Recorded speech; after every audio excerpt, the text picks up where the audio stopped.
Alors bien, bonjour à tous, merci de regarder cette vidéo. Alors, dans cette vidéo, je vous présente l'intérieur d'une armoire électrique. Ok. Bon, pour l'instant, les connexions ne sont pas encore terminées. C'est pas grave. Mais je vais te parler de quoi? Je vais te parler du disjoncteur moteur. Ici, tu vas reconnaître tout ce qui est différents disjoncteurs. Voilà. Tout ce qui est différents disjoncteurs, c'est des disjoncteurs de protection. Par contre, ici, tu vas reconnaître, tu vas reconnaître les disjoncteurs. Tu vas reconnaître ici un disjoncteur moteur. Le disjoncteur moteur, c'est un disjoncteur qui va être associé à un moteur. C'est-à-dire que tu auras l'arrivée donc de ton 380, puisque c'est état polaire. Et en sortie, tu auras le départ vers un contacteur moteur ici. Ok. Et après le contacteur moteur, tu iras vers un moteur. Alors, moi, je vais juste mettre l'accent sur le rôle de ce disjoncteur moteur. Ok. Le rôle d'un disjoncteur moteur est d'assurer la protection du moteur contre les surcharges et les courts-circuits. Voilà. Une fois que ton moteur est en surcharge ou en court-circuit, il va simplement disjoncter. Voilà, il va simplement disjoncter comme ça. Et toi, tu devras venir remettre en service. Bien entendu, après avoir fait une petite investigation et regarder de quoi il s'agit. Donc, tu viendras le mettre en service. Alors, surcharge ou court-circuit, ok, lorsqu'il est disjoncté. Donc, en tant que maintenancier, en tant que technicien de maintenance, pour regarder la surcharge, ben, il te suffira de regarder le liquide qui passe dans ton moteur, du moins ce que ton moteur est censé transporter. Si c'est un liquide, si c'est un convoyeur, voilà, voir est-ce qu'il n'y a pas un point dur, est-ce que ce n'est pas bloqué, voilà. Et s'il y a un point dur, s'il y a un blocage, enlever le blocage.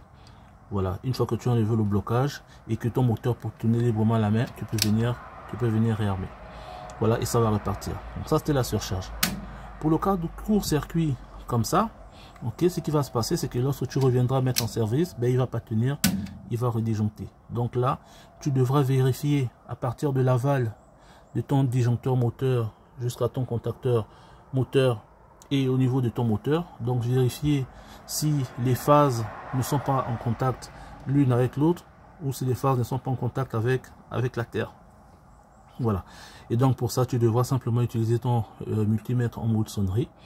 Tu feras aussi utilisation de tes yeux pour faire le contrôle visuel. Et à la fin, forcément, tu vas arriver à une conclusion. Ensuite, n'hésite pas à utiliser ta sensibilité. Parfois, ton moteur peut être chaud. Et donc, s'il est anormalement chaud, ça veut dire que tu as des fils qui ont certainement des gaines isolantes ou de l'isolation qui a fondu.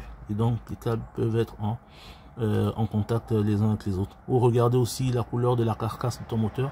Peut-être qu'il est un peu noirci, signe qu'il y a un échauffement anormal quelque part. Alors, le court-circuit peut, en conclusion, peut ne pas seulement être localisé au niveau de ton moteur. Le court-circuit peut partir aussi de l'aval de ton disjoncteur jusqu'à ton moteur. Simplement, si les contacts au niveau de ton contacteur de puissance ici se touchent, s'ils se relient, ben, tu vas avoir une disjonction. Voilà, et donc tu auras effectivement la disjonction et tu ne pourras pas remettre en service. Donc voilà ce que j'avais pour toi aujourd'hui. Ici tu peux reconnaître un autre disjoncteur moteur, avec la molette de réglage. Et cette molette de réglage là aussi, pourra te permettre de régler, le seuil de déclenchement, de ton moteur. En surcharge, vu que l'appel de courant est important, tu vas régler ici l'intensité en fonction de l'intensité affichée sur la plaque signalétique. Donc tu vas le calibrer ici à 1.1 de l'intensité nominale située sur ta plaque signalétique. C'est-à-dire que si sur ton moteur l'intensité pour un couplage triangle est à 1 ampère, ben, ici tu devras mettre à 1.1. Donc 1.1, 1.4 par là, voilà, tu pourras venir régler. De telle sorte que s'il y a une surcharge, au-delà de 1 ampère jusqu'à 1.2 par exemple, ben, ton moteur peut gérer et donc ne tombera pas, et donc ne disjonctera pas. Donc voilà, donc c'est ça.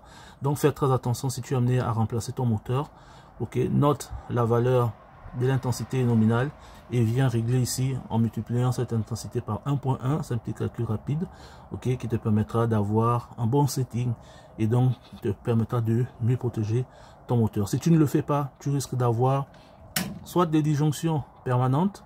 Ok, si c'est réglé en dessous, si c'est sous-réglé, tu vas avoir des disjonctions permanentes.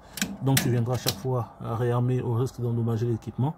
Soit tu vas sur-régler et à partir de cet instant, même si tu es en dépassement, même si tu es en surcharge, ton disjoncteur moteur ne va pas disjoncter et donc tu risques d'avoir un échauffement de tes équipements et tu peux avoir derrière soit un départ de feu ou un court-circuit. Donc voilà. Pour finir, et là vraiment pour finir, les opérateurs peuvent venir ici et réarmer. Pour cela, pour réarmer, il faut avoir l'habilitation BE. Voilà, on peut être BE pour réarmer ici, comme on peut être aussi BS, mais à condition, ok, à condition que ce soit protégé IP2X. Voilà. Bon, pour les habilitations, on pourra en parler une autre fois. Allez, salut, à la prochaine.